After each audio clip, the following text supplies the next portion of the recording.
Am I unmuted? Hello, everyone. Welcome to Concordia University's fourth space. Thank you for joining us for today's event, Plonger dans la Nostalgie, Spring into Nostalgia. Just to help situate you, we are streaming to YouTube live from fourth space. We are located here on unceded Indigenous lands in Tiohtià:ke, Montreal. Here at fourth space, we work with our university community to help mobilize knowledge by co-creating daily activities that examine research questions and projects happening across the university. We're also running the event today as a live stream Zoom meeting. So those of you joining us there, just pop any comments or questions into the chat. We'll be happy to read those out a little bit later. And for those of you here in the space, if you have any comments or questions, just raise your hand and we'll bring a microphone over so that everyone can hear. Okay, with that, it's very much my pleasure to hand things over to the co-founder of the Nostagain Network, Richy Srirachanikorn. Richy, welcome back.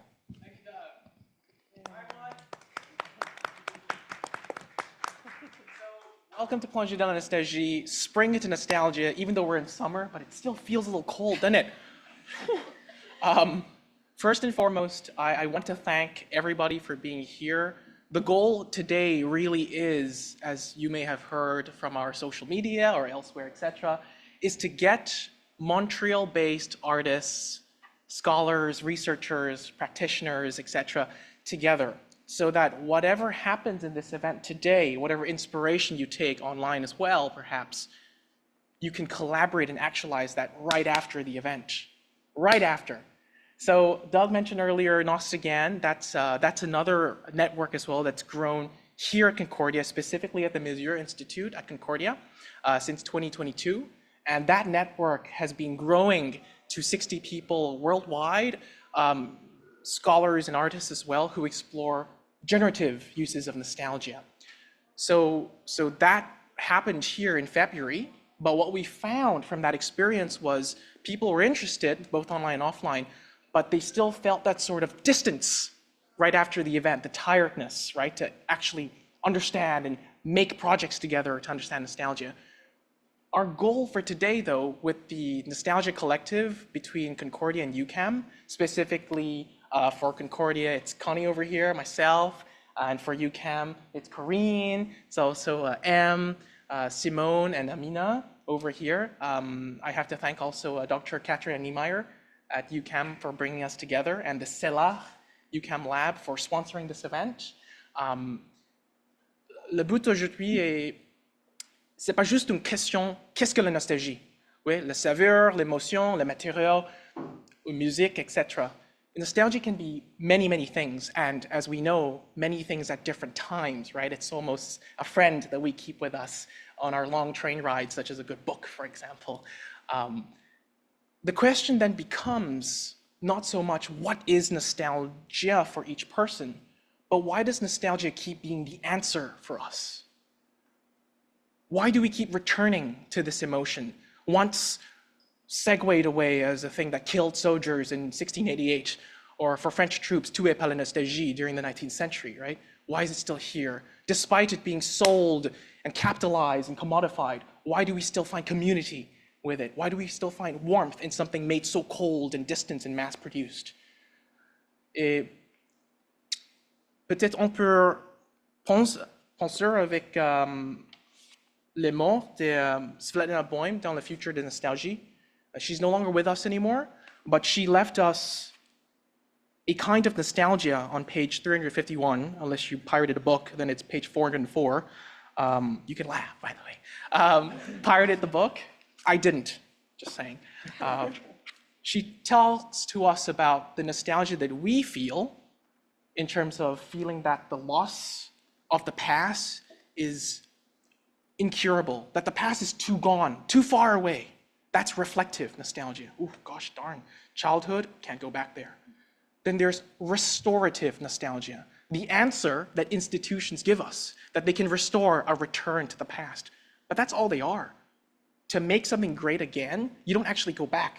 You make the present great again in the name of the past. It's different. You want that meal, can't have that first meal. You have something like that first meal. Restore, not to return. So that's restorative nostalgia. So she gives us those two types before giving us the third kind, But unfortunately, until her passing, she never returned to explain what she means by creative nostalgia, which is what we hope to realize today. She says, with the waning or the decrease of the role of the art and humanities, there are fewer and fewer venues like this for exploring nostalgia, which is compensated with an overabundance of nostalgic ready-mades, so things that are sold and restored. Here's the thing. The problem with these kinds of nostalgia is that it does not help us to deal with the future. It promises us a false past, keeps us in the present. Creative nostalgia reveals the fantasies of the age, and it is in those fantasies and potentialities that the future is born. What does that mean? And then she follows with her famous line, on n'est pas nostalgique pour la passe qui occurrait, mais pour la passe qui pourrait occurrer, that could have been. We're nostalgic for the past that could have been, not for the past that was. So what does that mean today? Let's explore, get to know one another, because hopefully after today's event, Plonger dans la nostalgie, you can plonge down into the projects and collaborations of the people who you'll meet. So I pass over to the first panel, chaired by Corine, who then will introduce the first speaker. So first panel.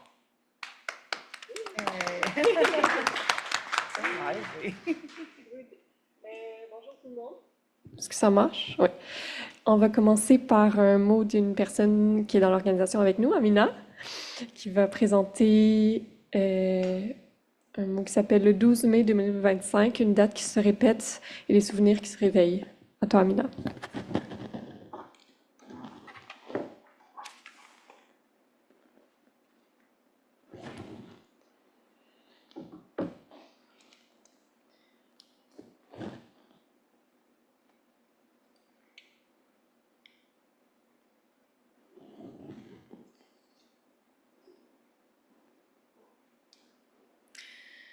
Donc, bonjour tout le monde.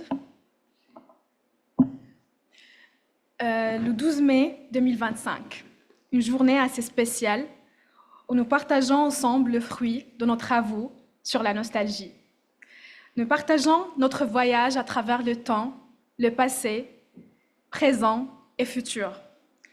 Je tiens d'abord à remercier toute l'équipe de l'UQAM et Concordia qui ont organisé cet événement. Un grand merci également aux participantes, participants, au public.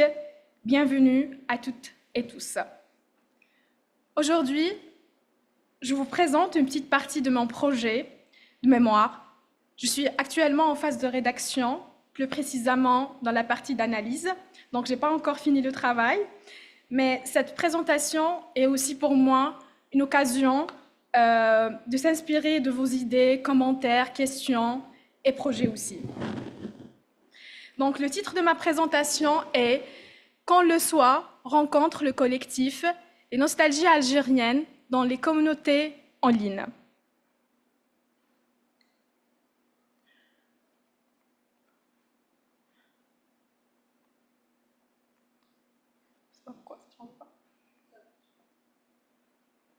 Ouais, c'est bon. J'ai pas vraiment un plan vraiment académique à 100%. Déjà, pourquoi la nostalgie? 12 mai, une date qui se répète et des souvenirs qui se réveillent. Ma nostalgie entre ici et là-bas. La nostalgie à l'ère des médias numériques, le contexte algérien et à la fin, étude de cas, la boîte à souvenirs. Donc alors, pourquoi la nostalgie? J'imagine, comme beaucoup d'étudiants et étudiantes, chercheurs, on se pose énormément de questions tout au long de notre parcours académique, surtout quand il s'agit de choisir un thème pour le travail de fin d'études. Après plusieurs réflexions, j'ai filtré plusieurs vraiment thèmes qui m'intéressent, d'ailleurs ils m'intéressent toujours, mais je n'étais pas convaincue à 100%. Donc, jusqu'au jour où un collègue, il m'a proposé de travailler sur la nostalgie et il m'a dit que tu es une personne nostalgique, pourquoi pas travailler sur la nostalgie? J'ai jamais pensé à ça, surtout dans un milieu comme universitaire, mais il avait raison. Il m'a recommandé la lecture du livre Nostalgie contemporaine, médias, culture et technologie, édité par Emmanuel Fantin, Sébastien Fevry et Katharina Niemeyer. J'ai trouvé le livre et j'ai lu justement « Comment comprendre la passion pour les photographies de maisons en ruine ? Qu'est-ce qui nous pousse à regarder en boucle nos séries préférées ou celles de notre enfance ? Pourquoi écrire aujourd'hui une carte postale qui sera reçue en 2042 ?» Depuis que j'ai lu quelques passages, j'ai pensé à beaucoup vraiment de choses. J'ai commencé également à interroger les images, la musique, les émissions, les films avec lesquels j'ai grandi. Ceux qui font aussi partie de mon quotidien aujourd'hui. La nostalgie est perçue comme une maladie de l'espace et du chez-soi, un sentiment que Homère exprimait déjà des siècles plus tôt dans l'Odyssée. Elle était initialement perçue comme un mal du pays. Mais selon l'ouvrage, la nostalgie dépasse cette origine liée à l'espace pour s'ancrer dans une temporalité plus complexe.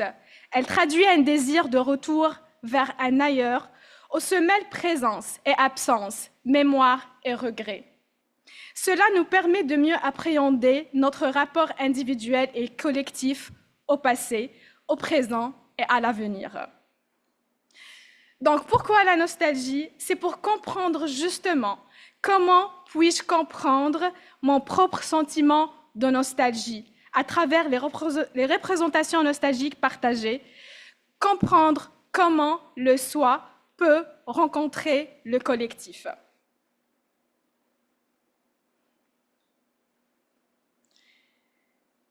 « 12 mai, une date qui se répète et des souvenirs qui se réveillent.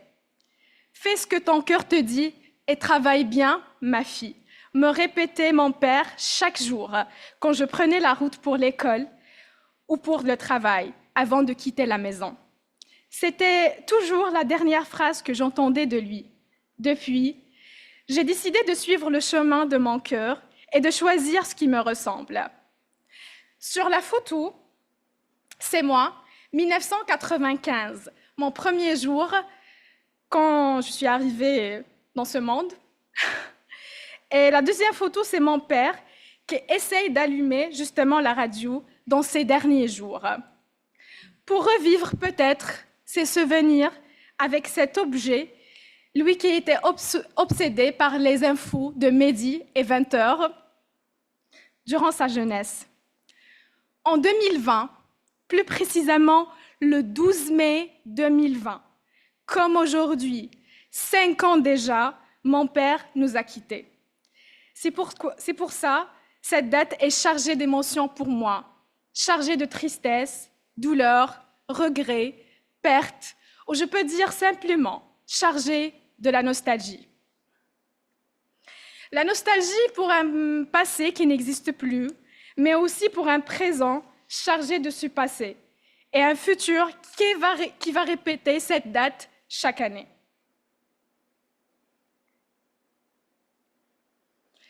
Ma nostalgie entre ici et là-bas. Née en Algérie, ce magnifique pays qui t'offre depuis la naissance un paysage de couleurs, de sentiments, d'amour, mais aussi de force, et dans une famille nombreuse, riche de valeurs, d'Elmilia, ma ville, à Montréal. Il y a 6434 km, mais aussi 6434 tonnes de souvenirs, si je pouvais les compter. Entre ici et là-bas, je cherche mon chez-soi. Entre mon pays, l'Algérie, avec sa grande histoire, sa culture, et un autre pays qui m'a ouvert la porte pour vivre mon rêve de réussite. Cette notion du chez-soi signale qu'on est toujours en exil quelque part. Cassin explique dans son livre « La nostalgie, quand donc étant chez soi, je suis chez moi comme en tant que je ne suis pas chez moi ». Dans une vidéo de Sofia Boutella, c'est une actrice née en Algérie, a grandi en France et elle travaille en Amérique. Elle a dit lors d'une cérémonie où elle a remporté un trophée « I don't feel completely at home in any one place ». Et comme Sofia, j'ai le même sentiment. Donc, pourquoi pas comprendre ce sentiment à travers l'autre? J'ai choisi comme terrain les réseaux sociaux numériques, tout simplement parce que mes réseaux sont chargés de contenu ancien. Donc pourquoi pas lire autour des commentaires, analyser les réactions des gens et voir les publications sur la nostalgie. De nos jours, les objets numériques peuvent nous transporter dans des lieux et des époques du passé, parfois chargés avec des amis ou des proches. En ligne ou hors ligne, ils peuvent avoir la même valeur symbolique que les objets que nous pouvons toucher physiquement, comme elle indique Katharina Niemeyer. D'ailleurs, à l'occasion, je vous propose, si vous êtes intéressés, de lire ces deux travaux. Le travail de Katharina Niemeyer, Digital Nostalgia, et le travail aussi de Katharina Niemeyer avec Emily Catley, Between Coping and Commodification, Nostalgic Remembering in Connected World. Je m'appuie sur ces deux travaux dans mes recherches. Faire revivre le passé sur l'écran d'une télévision connectée pour offrir à ceux qui ont des souvenirs l'occasion d'exprimer un sentiment de perte, de manque et de nostalgie. Parallèlement, la présence du passé à l'écran permet d'attirer de nouveaux spectateurs plus jeunes et de leur fournir des ressources pour créer des liens intergénérationnels d'une manière indirecte. Le cas par exemple de TikTok, la plateforme qui est dédiée aux jeunes principalement. Les plateformes de médias sociaux comme Facebook hébergent de nombreux groupes et pages consacrés au passé. Par exemple, ceux qui se concentrent sur les événements historiques, l'histoire de la musique, les souvenirs d'enfance personnels ou les images avant et après.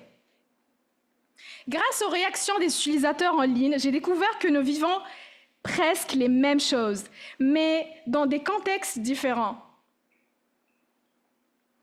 Tout à fait comme dans un film, un roman, une tragédie ou dans une pièce théâtrale, nous sommes tous, à notre manière, soit admiratifs, soit émus, soit douloureusement touchés par la fin de cette histoire. C'est ainsi que le sentiment de nostalgie se déclenche pour certaines et certains. La nostalgie de soi est contagieuse, je dis bien, et elle devient collective, justement. Avant d'aller aux études de cas et pour comprendre mieux mon analyse, j'essaie de résumer le contexte algérien. L'Algérie a proclamé son indépendance le 5 juillet 1962, après 132 ans de la colonisation française. Il y avait aussi la décennie noire entre 1990 et 1999, qui constitue sans doute la période la plus sombre dans l'histoire postcoloniale de l'Algérie. Ces changements politiques et économiques et sociaux entre 1962 et le début des années 2000 ont profondément influencé la culture populaire algérienne dans tous les domaines. Donc, j'ai choisi pour étude de cas la boîte à souvenirs, l'objet physique.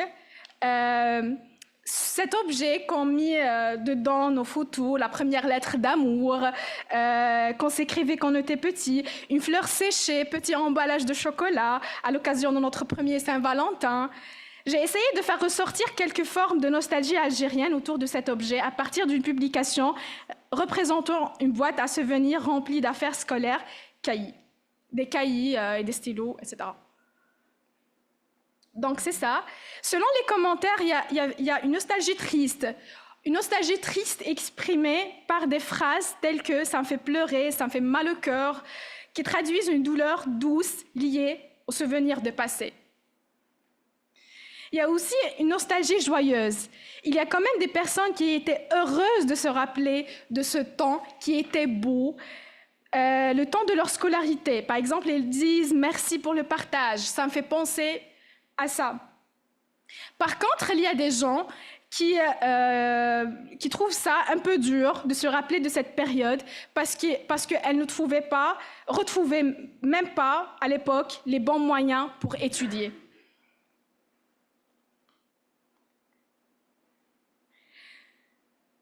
Maintenant, la rencontre du soi, justement, avec le collectif. Moi aussi, j'ai cette boîte de souvenirs où il y avait un agenda avec une dédicace datée. Il y a aussi une clé USB, un MP3, un MP4.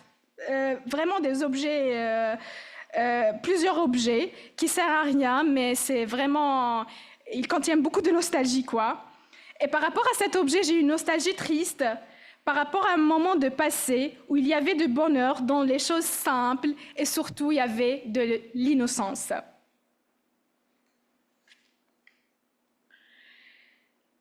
À la fin, n'oublions pas que la boîte à souvenirs n'existe pas uniquement dans notre armoire. Elle réside aussi peut-être dans notre âme et notre mémoire. C'est un objet que l'on ne peut pas toujours toucher, mais qui vit en nous. Parfois, il suffit d'un simple clic sur nos réseaux pour raviver ces souvenirs.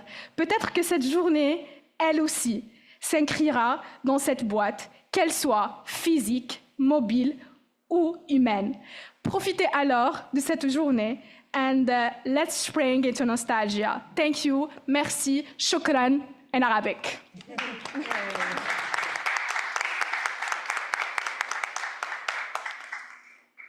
Merci Amina pour la présentation. Ça faisait une belle introduction pour la journée. Ça fait du bien de t'entendre. On va continuer avec la première...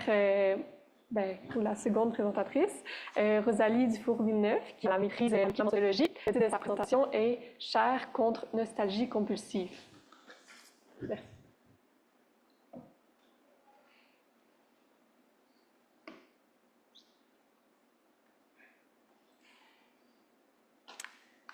Bonjour, donc mon nom c'est Rosalie Dufour Villeneuve. Je suis à la maîtrise, comme a dit Corine, en sociologie à l'UQAM.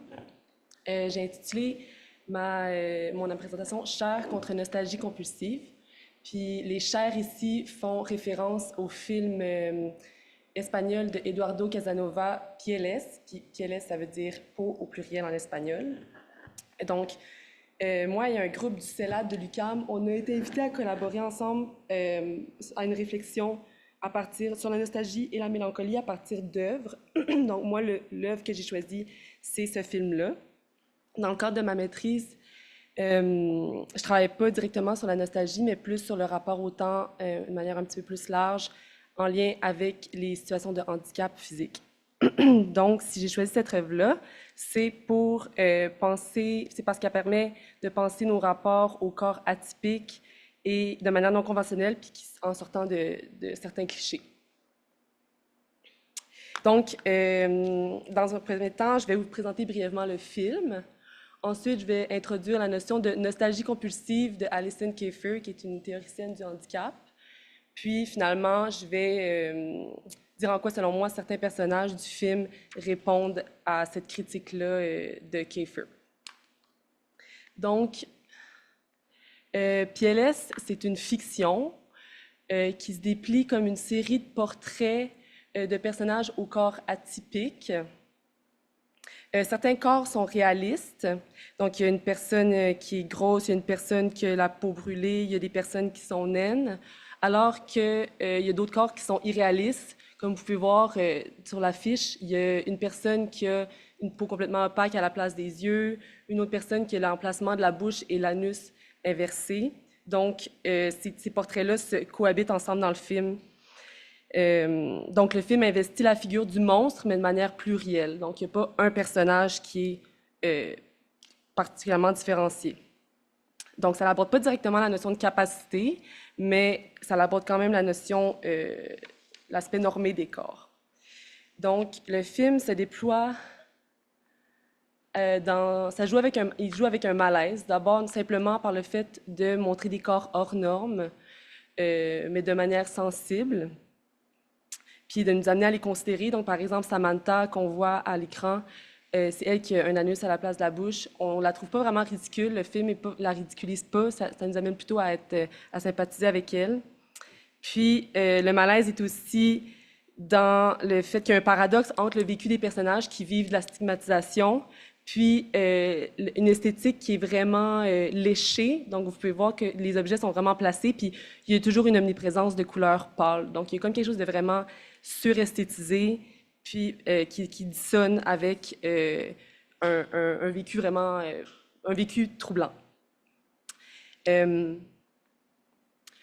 ça, c'est une autre scène aussi où on voit... donc, ça, c'est la fête de Samantha, puis son père, il lui offre un masque pour qu'elle puisse marcher dans la rue. Donc, il y a quelque chose de tellement placé, puis qui qui fait un clash avec ce qui est vécu dans la scène. Quant à moi, le caractère subversif de l'œuvre se situe tout simplement dans le fait de dresser des portraits inhabituels, puis de manière sensible, mais aussi surtout parce que ça sort d'une morale simpliste. Donc, on n'est pas dans une espèce de cliché de cette personne-là a un corps anormal, mais elle arrive quand même à quelque chose, puis on n'est pas non plus dans une victimisation. Donc, c'est comme les portraits sont divers, puis le scénario ne permet pas d'associer de facto un corps à un état. Donc, maintenant, la nostalgie compulsive. Donc, chez Kiefer, c'est la tendance forte à idéaliser un passé sans handicap et à imaginer un futur uniquement dans la perspective d'une cure. Donc, elle, c'est une théoricienne spécifiquement du handicap. Puis, selon elle, la compulsion à la nostalgie, c'est impliqué avec le fait de penser le handicap seulement en tant que perte, en passant d'un lieu qui est idéal ou neutre à un autre lieu qui est nécessairement réduit et indésirable. Donc, ce qui est problématique, puis ce qu'elle critique, en fait, dans son livre Feminist Queer Crip. Donc, la nostalgie compulsive, c'est l'imbrication de nos conceptions capacitistes avec nos compréhensions du temps. Donc, Kiefer, plutôt que d'aborder la nostalgie comme le reflet de nos vécus, elle s'intéresse plutôt à la nostalgie comme une réaction produite à l'intérieur d'un système capacitiste qui peine à intégrer le handicap dans nos conceptions des corps et du temps. Donc, chez Kiefer, la compulsion, c'est une tendance pulsionnelle à adhérer à une norme et à la concevoir comme neutre. Donc, parler d'une compulsion à la nostalgie, ça permet donc de rendre visible l'aspect construit de notre mémoire, puis plus largement de nos rapports au temps et aux affects. Donc, on peut considérer que le travail de mémoire soigne certains éléments et en rejette d'autres. Donc, ça, c'est comme, on pourrait dire que c'est un travail de réification du passé. Quand le passé, selon elle, dans ce processus-là, le passé est simplifié, puis ça, c'est problématique. Puis, donc, la nostalgie compulsive est comme un symptôme de ce processus-là. Puis, selon moi, c'est d'autant plus intéressant parce que penser à la nostalgie puis à la compulsion, parce qu'on pourrait dire que les deux, c'est des trucs qu'on voudrait pouvoir combattre, mais qui ont aussi les deux le potentiel d'être réconfortants. Donc, il y a comme une espèce d'aspect pervers aux deux. Donc, l'approche de Kiefer, elle permet de politiser les affects en les situant dans un paysage social plutôt que de les garder seulement dans un aspect psychologique. Qu'est-ce que ça implique, la nostalgie compulsive? Ça implique une glorification, comme je disais, d'un passé simplifié, dans le cas d'un handicap acquis surtout, ou ça pourrait être aussi la glorification d'une idéalisation d'une capacité qui est absente dans une situation de handicap depuis la naissance. Puis, ça implique aussi une capacité imaginative du futur qui est restreinte par la perspective d'une cure, donc où le futur est seulement imaginé en fonction d'une guérison. Donc, ces deux choses-là contribuent à teinter le présent matériel des personnes en situation de handicap et ces deux choses-là inhibent la capacité à être dans un présent complet, complexe et indéterminé. Donc, il y a comme une linéarité. Puis, il y a une opposition entre un passé sans handicap et un futur et un présent avec handicap. Puis ça encourage la dichotomie entre corps capable et corps incapable en séparant le temps par un événement. Puis ça l'omet aussi le caractère intrinsèquement changeant des corps. Donc, comme je disais, avec un événement qui serait comme une espèce de tournant plutôt que de comprendre les corps comme une évolution plus diffuse dans le temps. Puis c'est ça, donc c'est comme la nostalgie compulsive oblitère les corps en tant qu'entité incarnée. Donc, que sont les corps concrètement? Selon Kiefer,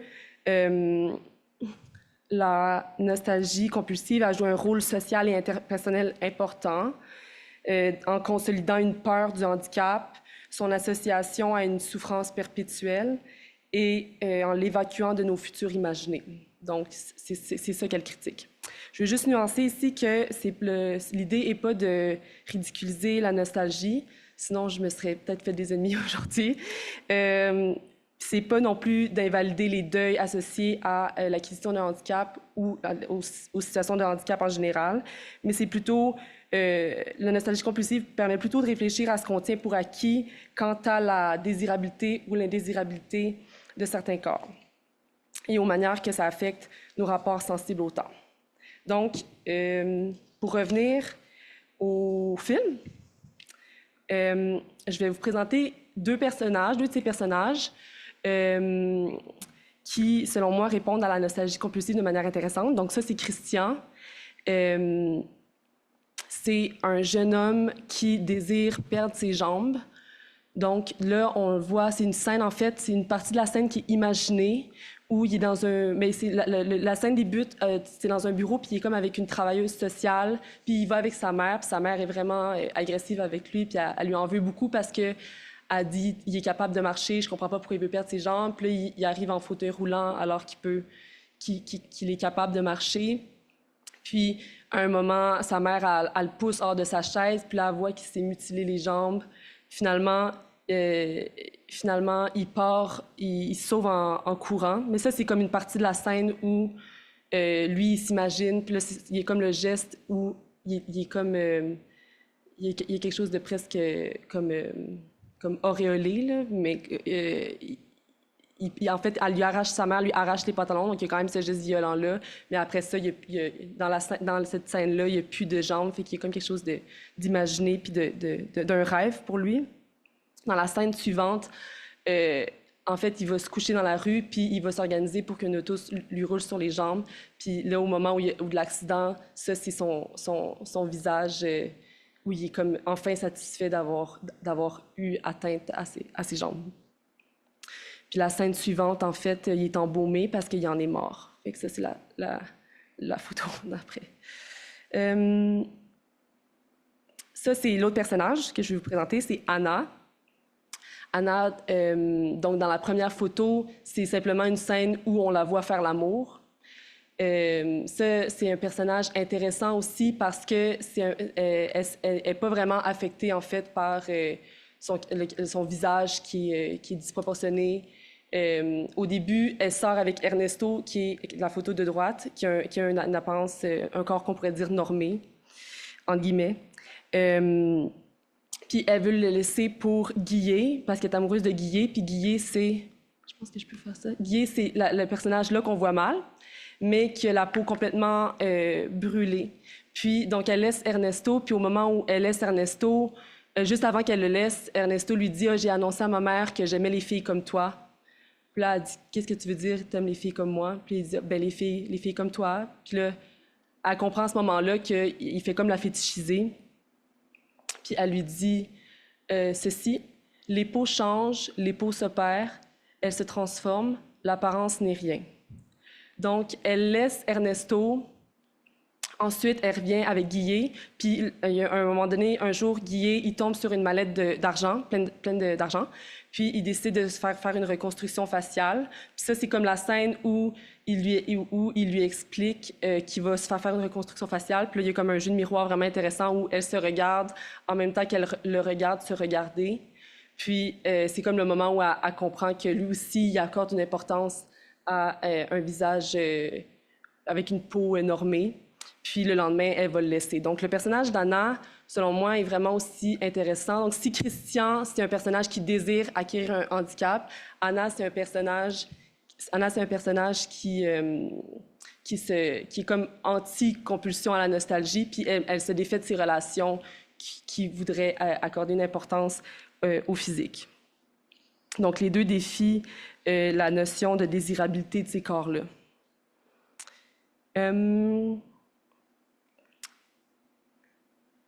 Donc, pour conclure, je dirais que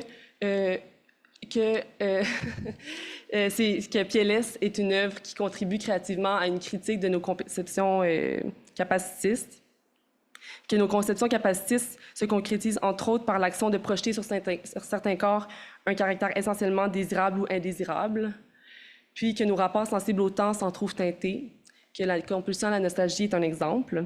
Puis, donc, la fiction de Casanova ouvre vers des narratifs alternatifs où les histoires sont pas, ces narratifs-là sont pas simplifiés entre bon ou mauvais.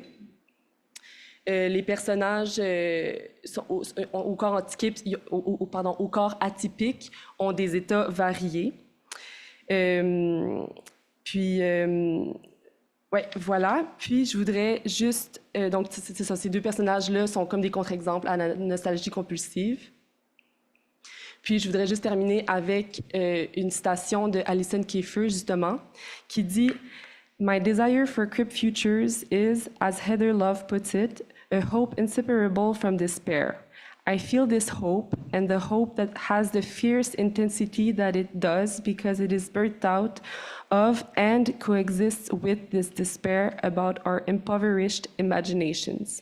What I need is to follow some of these longings out, even if they put me in the realm of fantasy. » Donc, j'ai trouvé que le film de Casanova répondait à cet appel en faisant coexister le désespoir avec l'espoir par des portraits complexes. Merci.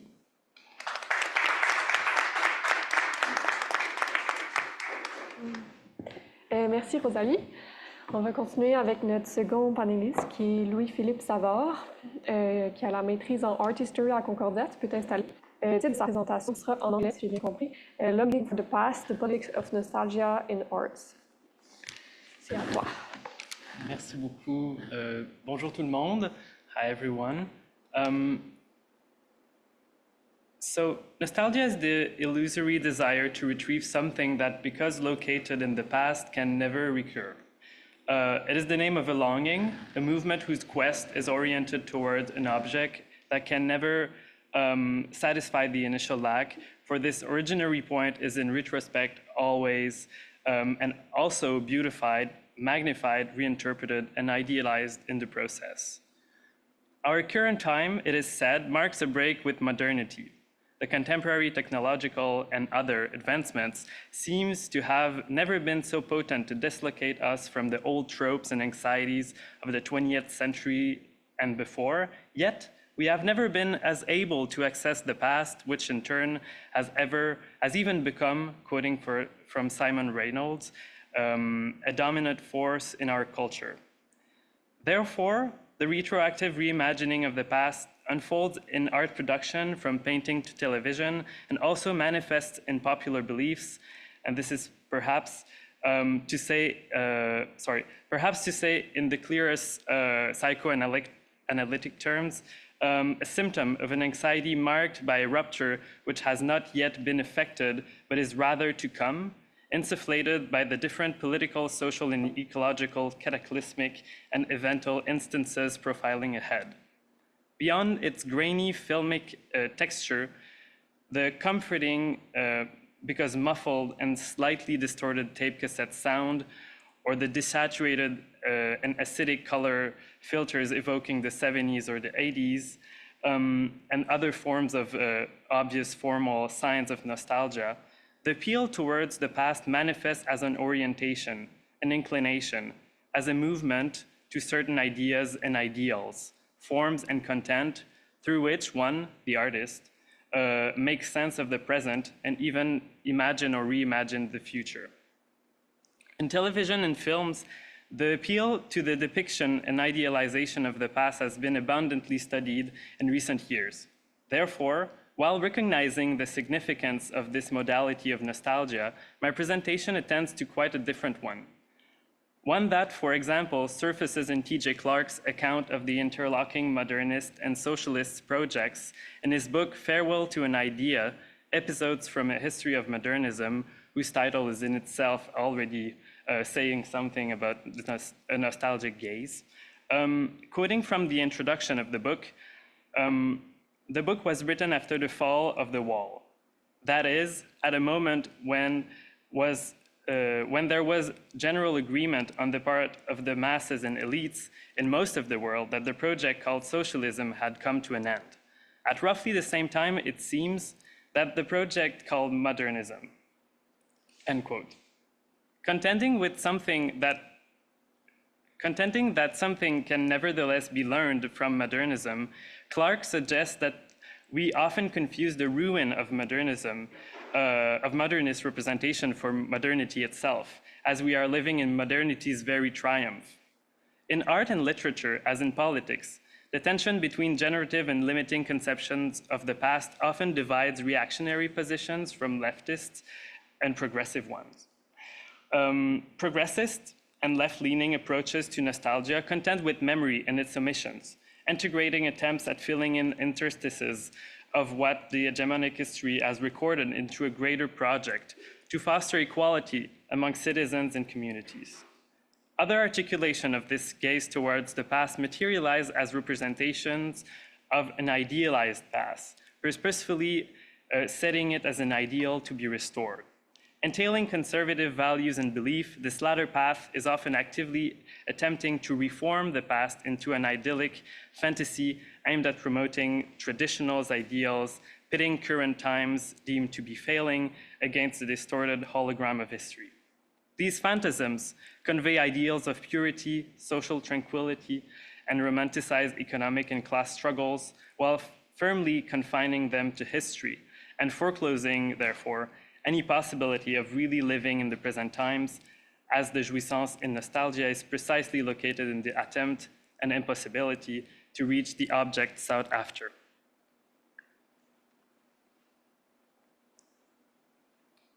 In this historicist and certainly a little grotesque work, John McNaughton, an American painter lauded by Fox News right-wing commentators, paints pseudo-historical scenes in which American politicians appear in various ways, often engaging with historical figures, Christian symbols, or United States iconography.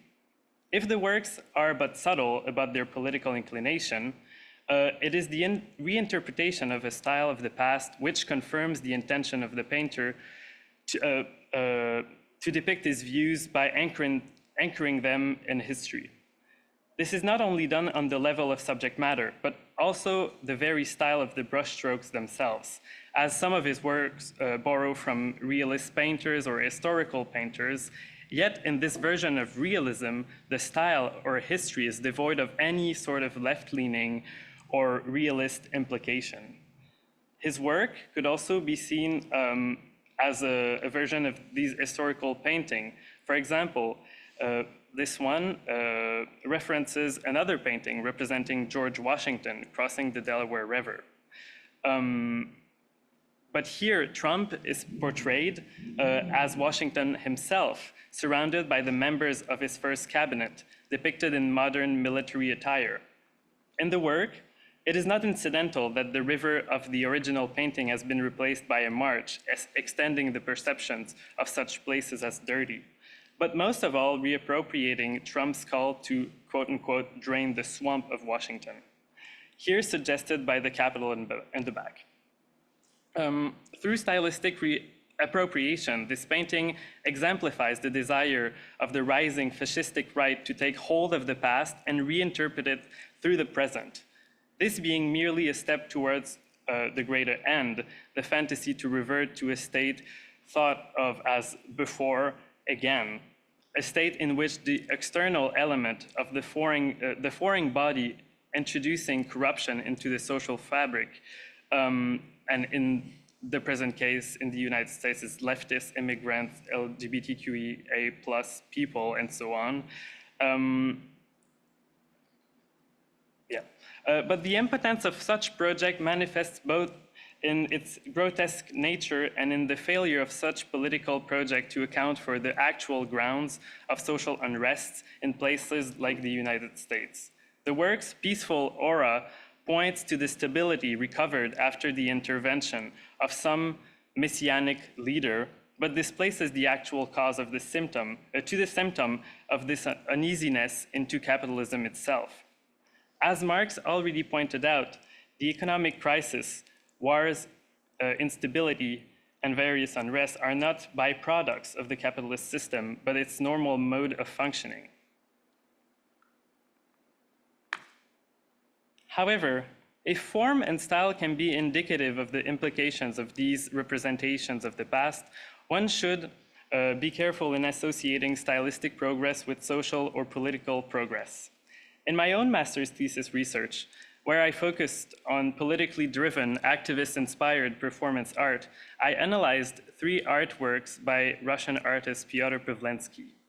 The earlier work of the artist centered tightly around the body, coalescing the art of earlier performance practices from the second half of the 20th century called body art, and was in visual conversation with movements of art activism in Russia and abroad. This is an example of a piece. The artist in his first pieces, took on a tradition of performance art which questioned the political role of the individual's subjectivity through often violent gestures against the body perceived as canvas for the art. Pavlensky's regular allusions to past forms allowed the artwork to be intelligible to outside commentators and critics who interpreted it through known forms.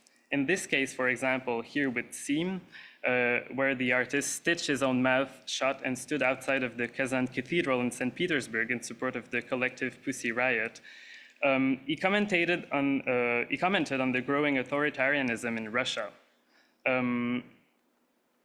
But the artist did not only repeat a motif which had already appeared in art, but expanded its meaning in novel ways. Past pieces provided the theoretical conditions of intelligibility of his work to appear and be afforded new resonances. In his last piece, however, often qualified as a failed piece, he reduces his own performative gesture to a minimum and merely act as a transmission belt in a gesture more akin to conceptual art's experimentation with the limits of art forms and discourse. In Pornopolitics, which I have no image here, Pavlensky leaked a sexual video of a Paris mayoral candidate sent to his lover to highlight, quote, the hypocrisy of politicians, unquote, who exhibit moral puritanism in public while abiding to a different ethics in private. Apart from a website which the artist claimed was the first pornographic resource involving only politicians, the gesture was none. Pavlensky shifts his reinvention of the form so radically with this piece to conform to his idea of producing only artistic events that he alienated the form of performance art itself. His own moral reasoning are just corresponding too obviously to the moralizing discourses of the present. The artist, who often claimed an artistic lineage from Caravaggio to Courbet, wished to inscribe himself, his persona, at the end of a teleology of great modernist geniuses, aspiring to enact an ultimate avant-garde revolution of the form, but it is precisely when he sought to sever the ties that connected him to older, perhaps outdated, forms that have certainly been appropriated by institutions that he is the most reactionary, most steeped in the style of our present. His anarchism and individualism, doubled with a latent sense of moralism, echo what Anna Kornblue discusses in Immediacy. In her book, the scholar warns us against the implications and the short-sightedness of immediacy as a style, which she defines as the search for individualized hyperpresence, and the wariness of mediation, two major components of neoliberal fragmentation of the social, and that she identifies as stylistic components of too late capitalism.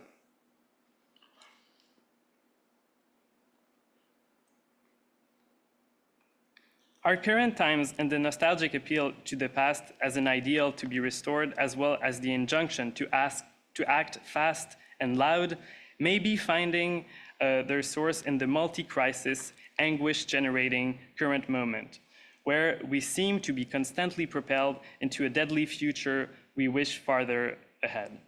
Climate catastrophe, wars, and instability inevitably are anxiety-inducing. This anxiety is the experience of some impeding event, the anticipation of something that, while connected to what precedes us, has not yet happened. It is the looming of the unknown, the awakening of a possibility whose contours are indiscernible, as Joan Kopchak recently wrote. Now let's turn to my last case. Bong Joon-ho's last movie, Mickey 17, a dark sci-fi comedy based on a novel by Edward Ashton, is set in a near future world in which some can embark on a private vessel to colonize a planet named Niflheim in order to flee a barely habitable planet Earth. Robert Pattinson, Mickey, the main protagonist, in order to access a place on the ship, decides to become an expendable, a job requiring him to become the object of various experiments, ranging from testing the effects of an unknown virus, experimental drugs, exploring the new planet, etc. Nearly every single one of these experiments lead to his death, after which he is reprinted, his body is cloned, and so on and so forth. Let aside the undoubtedly cruel nature of such experience, the movie critiques the fact that we are engaged on such a path of persistent neo-colonialism, in which we collectively subcontract the future to feudal-like private companies who are afforded the absolute power to guide us into a displacement that has all the qualities of past conquests. But the movie is not merely a figuration of a potential future, it is also a mirror reflecting that not only are we engaged in the present that sometimes seems anachronistic, with forceful resurgence of nationalism, neocolonialism, and the slavery-like exploitation of people in entire regions of the global south, but that the future we all are building towards could be veering even more drastically backwards. In conclusion, after my quite heterogeneous examples, considering how the past is articulated by those in power and the nostalgic appeal for the dead ends that have constituted us, perhaps a sane and realist dose of nostalgia comes as self-evident.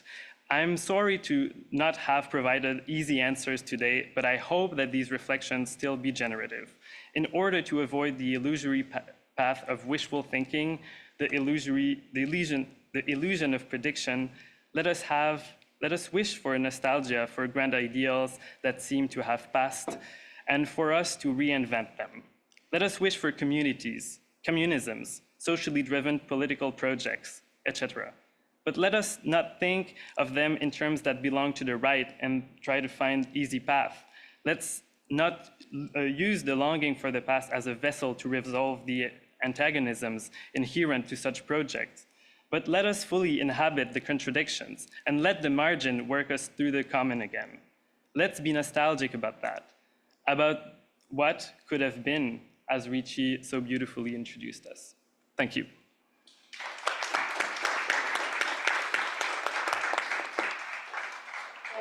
Merci Louis-Philippe. On va continuer avec la dernière présentation. Hanss Torres, qui est alumni in art history and fine arts at Concordia.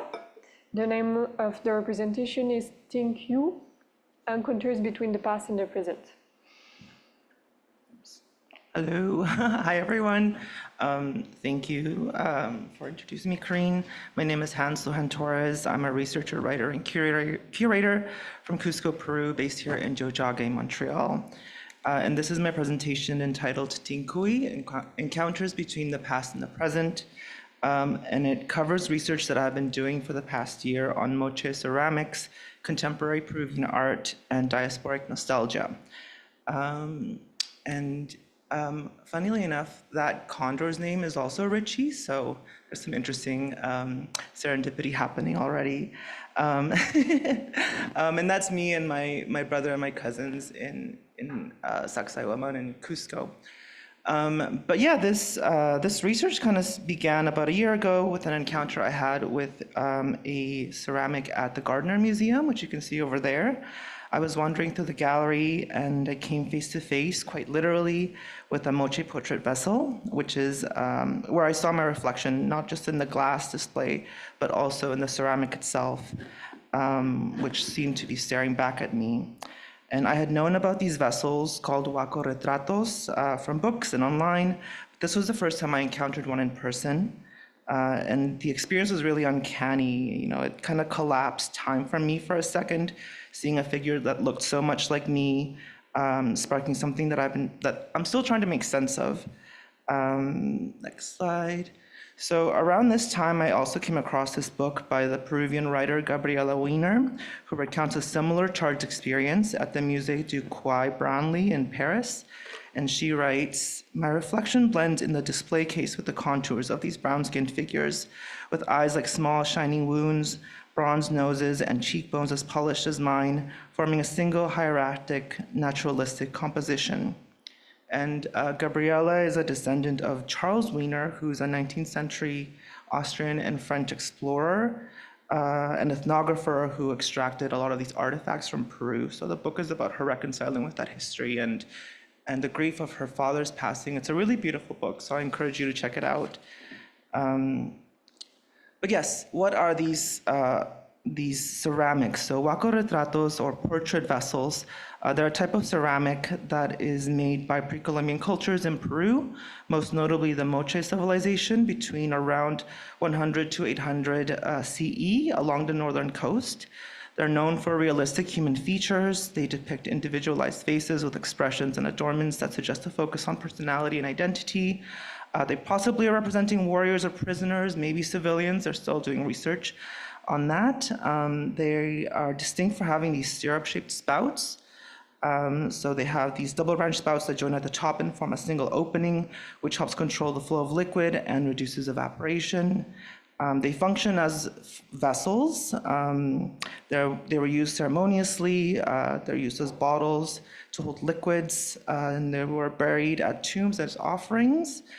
And they were made in mass production. So even though their details were sculpted, many of them were partially made using molds. Next slide. So yeah, I think my encounter with that vessel kind of released an interesting kind of nostalgia in me. So as I mentioned, I'm from Cusco, and I came to Canada when I was about 9 years old.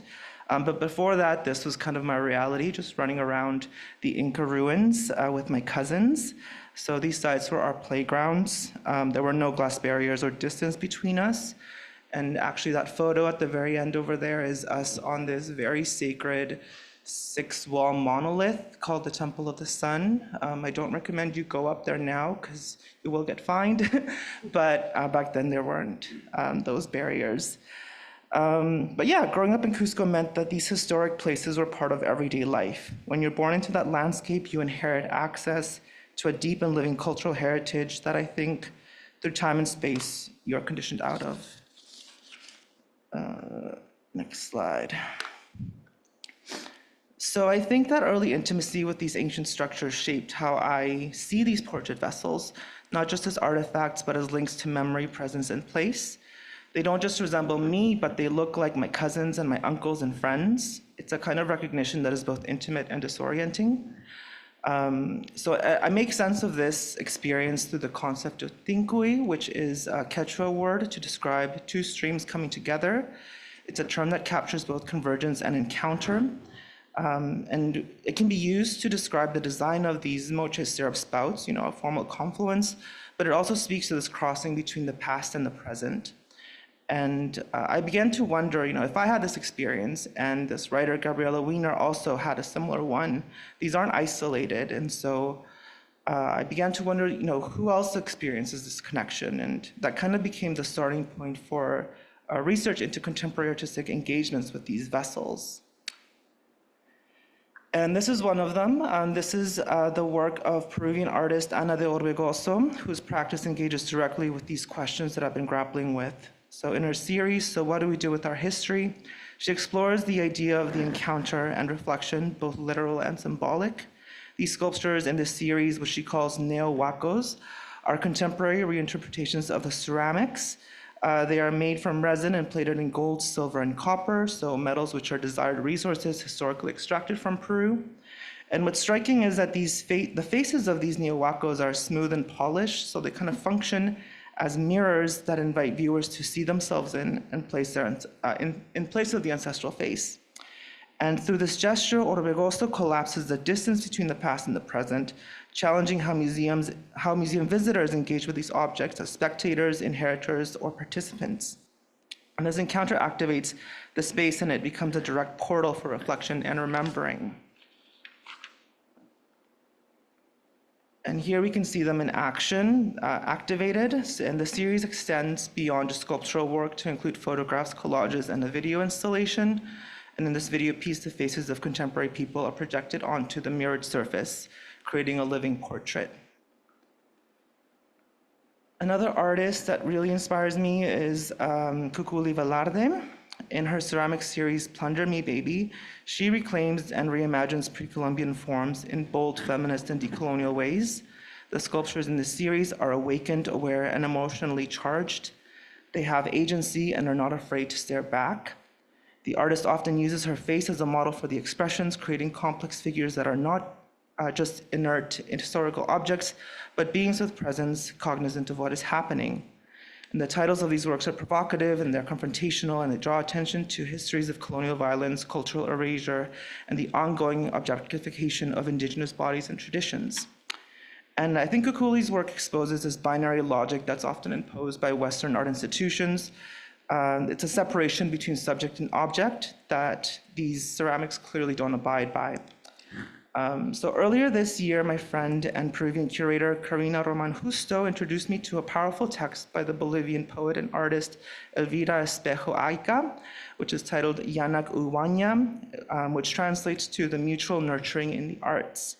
And in her text, Espejo describes a different worldview, one rooted in Andean knowledge systems, where the division between reason and sensitivity, subject and object, don't exist. In the Andes, art is not about mastering materials or extracting meaning from passive objects. Instead, it is about reciprocity, co-presence, and relationality. So the art nurtures the person, and the person nurtures the art. And this is another work by the artist. It's actually recent work by Fernando Gutierrez Gassinelli, who goes by the moniker Juan Chaco. And this is a project called Proyecto Checan, where the artist demonstrates a type of care and relationality that echoes the framework I described earlier by Espejo. And the project brings Moche ceramics into dialogue with ancestral language and memory.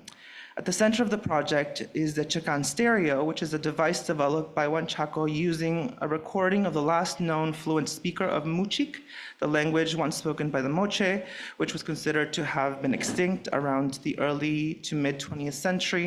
And I say considered because there's been revitalization efforts for this language in recent decades, but the last generation of fluent speakers are no longer with us. But from this archival recording, Juan Chaco has extracted 53 words, which the device allows users to activate and recombine in different ways. And the Checan stereo is intended to restore fragments of this lost language to a group of portrait vessels that they have been removed from their original cultural context and reside privately in collections and museums in Peru. And again, here the goal of this project is to challenge the view of these ceramics as mere archaeological objects, instead acknowledging them as vessels of ancestral presence and cultural continuity. So in Proyecto Checan, Juan Chaco also incorporates paintings and drawings that delve into the interplay between pre-Hispanic heritage, language, and contemporary identity. These visual works serve as a medium to explore and critique the decontextualization of Moche artifacts and the erasure of the Muchik language. These visual components of Proyecto Checan complement the auditory experience of the Checan stereo, creating a multisensory exploration of heritage and memory. And this exhibition took place in Lima at Proyecto Amil, but I hope it gets to travel abroad. There's likely going to be many challenges to that, but I think it's important work that could do a lot of good. So yeah, this is a really beautiful display at the Chicago Museum, and it kind of somewhat recent in 2021. But as you can see here, these contemporary works are being acquired by museums or traveling abroad and activating Andean collections. And I think this is a really good example of what I've been referring to as tinko, so a coming together that creates gatherings and reunions between the past and the present, forming relationships across time. And I hope to see more of these in the future, and I hope that they can foster opportunities for these ancestral beings to be engaged with, listened to, and cared for. And then I'll show, this is just some programming that was done. It kind of shows these artists are also bringing these works outside of galleries. And at the far end, you can see Kukuli Velarde, who does workshops and classes to teach people how to create these. Ana de Orvego also has these ceramics, or the neo-wakos that are painted by kids and the community. So yeah, they're kind of going everywhere. Yeah, that's it. Thank you.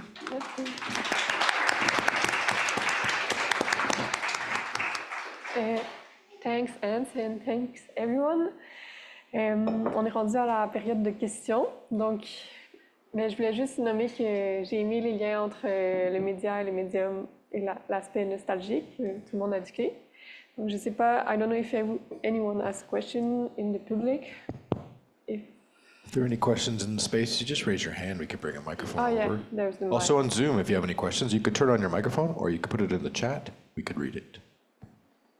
Okay, good. So I can start. Donc, je me demandais, je vais dire les questions en français puis après traduire. Tout le monde a discuté d'un objet créatif, puis je me demandais comment vous êtes arrivé à choisir cet objet-là, puis comment vous vous positionnez par rapport à l'objet. Donc, est-ce que vous avez une pratique en création vous-même? Qu'est-ce qui vous a attiré personnellement à aller vers ces recherches-là? So, how do you position yourself about your project? Maybe you already tell us some stuff about it, Hanss.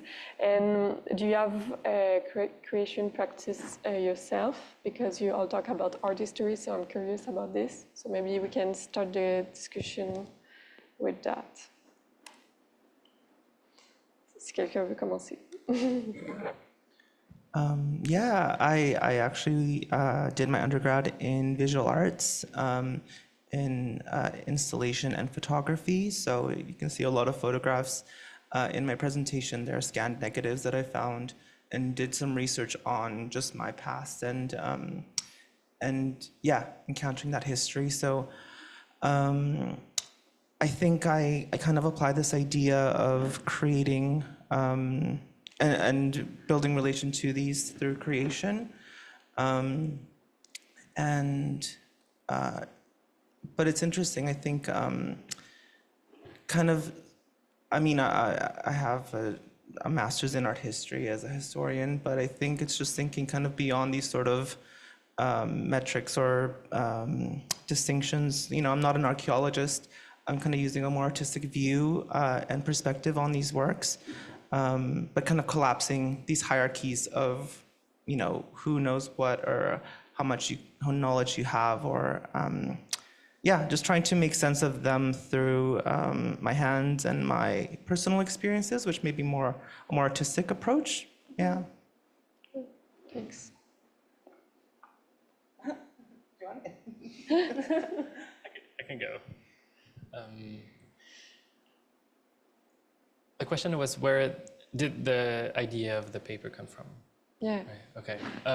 Well, it sort of started during the writing of my thesis, where I'm working on Pavlensky specifically, and I sort of arrive at the conclusion, at an ambiguous conclusion, that like it's not either like all positive, like he's done a lot of work like around activism, like, or around performance art and activism, and so his practice sort of evolved and took on different like layers of meaning and interpretation, so it sort of brought me to think about like the divide of left and right in terms of like how we produce politically engaged work versus like some practices that are quote unquote apolitical.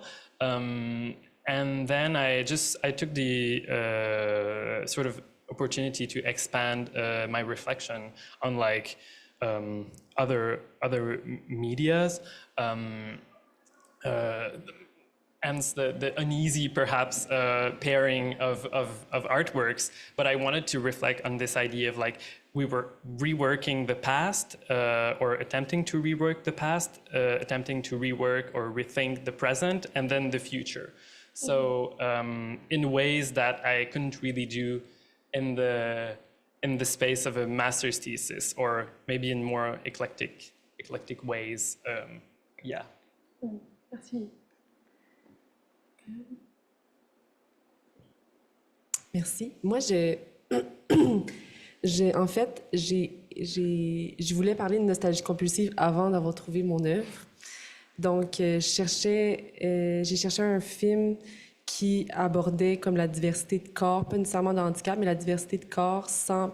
J'en ai regardé quelques-uns, puis il y en avait qui étaient comme justement, comme je disais au début, dans des espèces de clichés, puis j'ai trouvé que celui de Casanova, il était comme...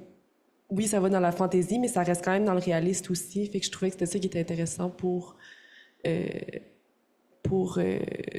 comme quelque chose de plus liminal, puis pas complètement fantaisiste ou complètement comme documentaire, mettons. Mais moi, je fais pas de film, en tout cas pas encore. Fait que c'est plus... qu'est-ce qui m'a amené à ça? C'est plus, j'imagine, comme trouver quelque chose de raconter dans le film. Merci. Est-ce que tu veux dire quelque chose, Amina? Good. Est-ce que j'ai répondu déjà à cette question? Oui, c'est dans ça. la présentation? Parfait, merci. S'il y avait des questions, je vois rien. Oui, M? Bonjour. Vous parlez tous d'objets nostalgiques, puis du passé et tout ça, puis je me demandais si, dans ces objets-là, quel rapport en fait au futur vous voyez? Parce que la nostalgie nous dit beaucoup sur le passé, nous dit beaucoup sur un passé qui nous sépare du présent, puis ce qui se passe entre les deux, mais aussi des projections dans le futur, si vous en voyez. Moi, c'est ce qui m'intéresse, c'est le côté utopique de la nostalgie. So in English. So I'm curious of what you can see about the relationship with the future in nostalgia, or even like future nostalgia in some cases, if you see it within some of the objects that you've studied and presented about. Thank you. OK. La parole est à vous. Merci pour la question, Anne. Donc, je trouve que la nostalgie, quand même, c'est un sentiment. C'est vrai, le début, c'est le passé, mais le présent aussi est chargé de ce passé. Mais pour la nostalgie du futur, en fait, c'est l'espoir. C'est le sentiment de l'espoir. Comme on veut un moment de futur, de l'avenir, qui pas ressemble à notre passé, mais c'est l'image idéale pour notre futur, comme les moments de passé qu'on a vécu et qui sont vraiment des moments, des bels moments et tout. Donc c'est vraiment ça. Il y en a des gens qui ont la nostalgie par rapport au passé, mais comme toi, par exemple, il y a des gens qui ont beaucoup plus la nostalgie vers le futur. Et c'est bien ça parce que le sentiment de l'espoir, quand même, c'est un sentiment humain qui marche avec nous. Mais je suis positive dans la vie, mais je ne sais pas, est-ce que le futur, vraiment, il sera meilleur? Mais c'est pour ça que je n'ai pas vraiment cette notion de nostalgie de futur, parce que quand on dit nostalgie de futur, ça veut dire que le futur sera meilleur, c'est ça. Mais voilà, c'est ça mon point de vue. Je ne sais pas, est-ce que j'ai répondu, mais ça reste un point juste de vue. Vous pouvez rajouter.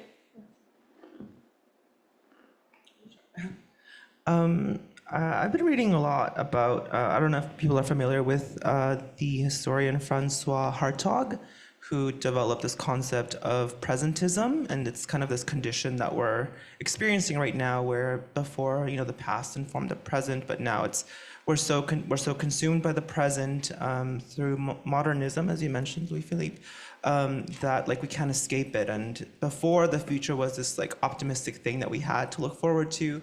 Whereas now it's just a very bleak thing that we kind of want to turn away from.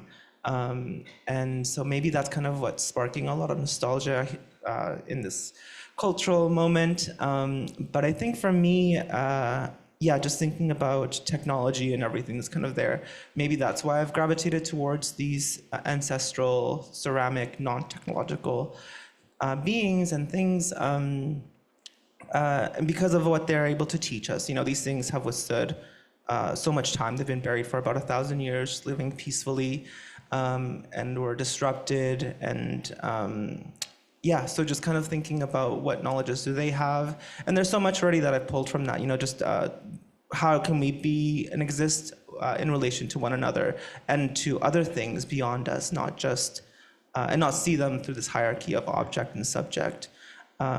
So hopefully that creates a different and alternative future. But I think we're all trying to just pull back from the past and see what we can learn from so that we don't create more havoc in this world. Ouais, ben moi, c'est vraiment une question qui m'intéresse justement parce que, comme je disais, ma maîtrise, c'est plus sur le rapport au temps en général, puis pas spécifiquement sur la nostalgie. Mais en réponse, je reviendrai un peu à la citation que j'avais à la fin, puis ce qui me drive dans ma recherche, c'est entre autres comme de trouver cet espoir-là, comme disait la citation, trouver un espoir qui est inséparable du désespoir. Donc, comme le désespoir qui est associé dans la citation de Kiefer, son désespoir est associé aux capacités imaginatives qui sont limitées. Fait que essayer de penser un futur qui est incarné puis qui est comme lié à nos vulnérabilités corporelles, puis au fait qu'on est temporairement capable, en anglais on dit temporarily able-bodied, fait que c'est une autre... mais essayer de penser un futur pas juste idéalisé en termes d'une guérison, mais un futur qui est comme indéterminé finalement, puis comme plus réaliste, disons.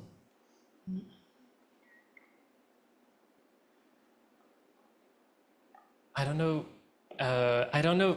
Yeah, what can I say about the future or utopia? But what I can say, what I know I can say from like the readings I've been doing, sort of Kornblue, who I've cited, or Jameson even, or like other people.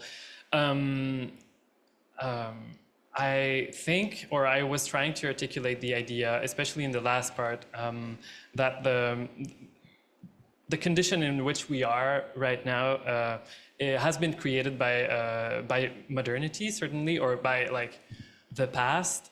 But we are still in this sort of logic of like subcontracting the future to private corporations. So I don't know if that's a realistic goal, but I wish that we cease to correspond to what the industry wants us to correspond to, whatever that means. But also like whatever that means stylistically, but also in our relationship and like the way we engage with each other. I think we maybe not have to innovate even more, but perhaps find solutions in not only in the past, but like in this wishful reimagining of past goals or of past ideals. I'm sort of still thinking through these ideas, but coming back to T.J. Clark, who seems to find some positive aspect or whatnot in like the teachings of modernism, in order to go forward, and not only to try to like endlessly find new solutions and new ways. I don't know if that's any clearer, but that's what I have. Merci. Il y avait un commentaire sur Zoom de Mathieu qui dit « Le personnage de Christian me fait penser au concept de transcapacité d'Alexandre Barry pour les personnes qui cherchent à acquérir un handicap. » Je ne sais pas si on voulait rebondir là-dessus ou acquiescer. Ouais. Peut-être qu'on prendrait une dernière question dans la salle. Oui, Fanny. Allô? Mais par rapport à Christian, je me demandais, Rosalie, à quel point il y a de la fiction dans l'œuvre, puisque à la fin, on voit le corps embaumé, donc Christian meurt, mais est-ce que c'est comme une fiction dans le film? Ou puis comment tu vois justement la force ou de la fiction dans l'idée de nostalgie, justement, comment ça contribue à déconstruire puis reconstruire des narratifs? Puis si la fiction parle à d'autres personnes aussi. Ouais, ben, c'est comme une série de scènes, donc c'est pas super suivi. On le voit comme 3 fois dans le film. Donc on le voit la première fois avec sa mère au rendez-vous. Puis en fait, je prendrais peut-être la chance de rebondir d'abord juste sur ça. Il y a aussi je sais plus si je l'ai dit dans ma présentation, mais il y a quelque chose comme durant la consultation avec la personne qui semble être une travailleuse sociale, mais qui est pas vraiment nommée, elle semble considérer ça sérieusement, puis on dirait quasiment une espèce de consultation pour la dysphorie de genre, fait que oui, en tout cas, fait que l'aspect de transcapacité, en tout cas, ça me faisait penser à ça.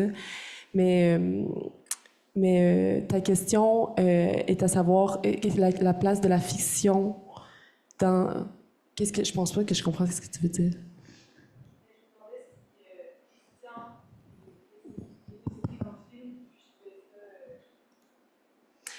Oui, Je me demandais s'il était vraiment, je veux dire, avoir une caméra sur son corps qui est décédé parce qu'il s'est fait rouler dessus. Je me demandais juste si c'est arrivé ou si c'est comme un procédé dans le film on est encore dans une imagination de Christian par rapport à ça. OK. Non, il meurt.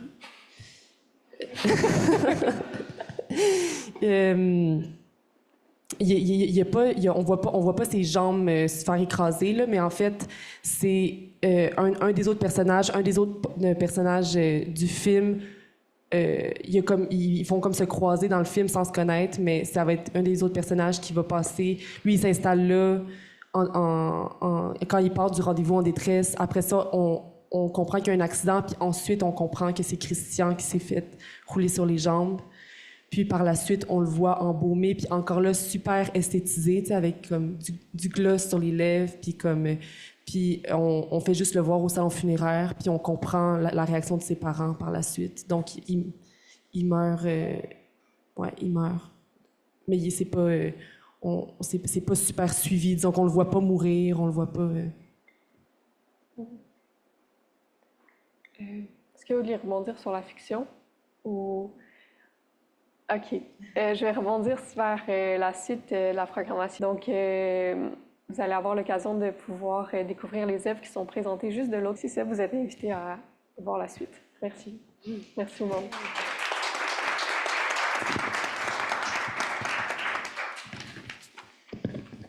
Merci, Corine. Thank you also for those of you joining us. Thank you for your questions.